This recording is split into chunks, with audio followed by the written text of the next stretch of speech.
large bluffs overlooking the Buffalo River. I think it's called Jim's Bluff, or just past Jim's Bluff. Big Bluff. Don't call my bluff. I don't know. And it's overlooking the Buffalo River. I'm guessing we're 400 to 600 foot above the river basin down there at the bottom. I'll let y'all take a look at it, see what y'all think.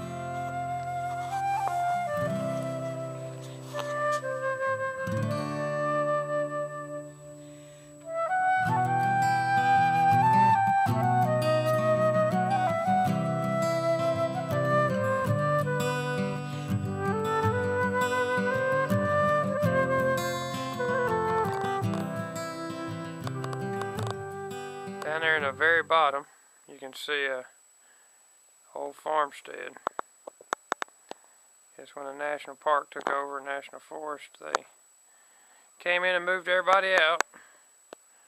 Now we wonder why everybody hates the revenuers. Jason's going to ford the river, trying to find a trail crossing.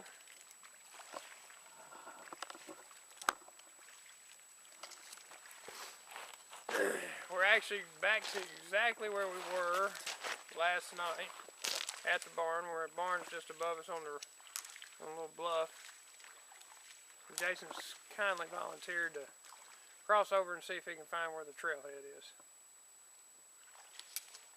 Look, it looks like a blue heron in the water. Stilt legs. Good morning. It is day 3 after our second sleep. That makes sense, don't it? 2 sleeps, 3 days. We're on the way out this morning. We got up to about, I'm saying, right at 30-degree weather. I stayed mostly dry and warm. Had to curl up a little bit. Now Jason, on the other hand, in his sweat machine, sleeping on the car top, kind of got wet last night. Sunblock 2000. Yeah, the Sunblock 2000 does not work for under shelter.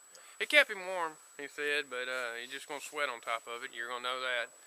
So, I'm thinking I would advise against that.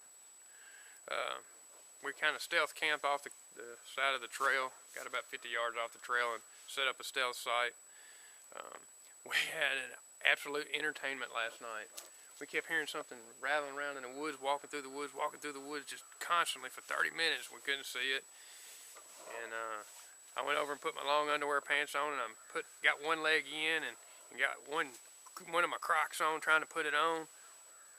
And I could hear the footsteps coming. Jason says, "What is that?" I said, "I don't know, but here he comes."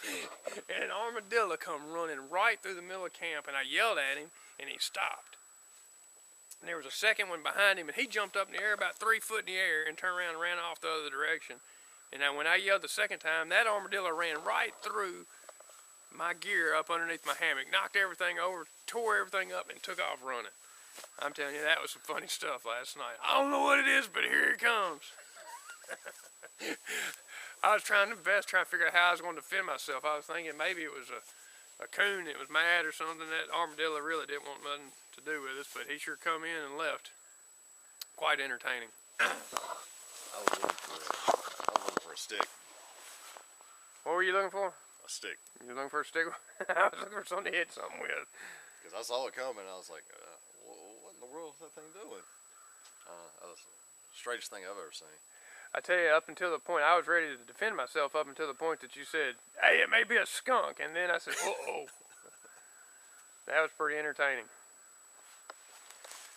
Here's what's left of my stuff. I've already started taking up a little bit over there. And you can see Jason's Tennessee hammock with the stock fly. It's kind of drooped on him during the night. But I think that's part of what happens when you attach your fly directly to the ridge line. This will be the end of our trip today. We'll be going back to the truck here in a little bit. We got about a 1.5 mile walk to get out. And I probably won't even unpack my stuff. I'm going to a father-son camp out at the church tonight with my 12-year-old Clay, and we'll be hanging our hammocks and staying over at the church campground.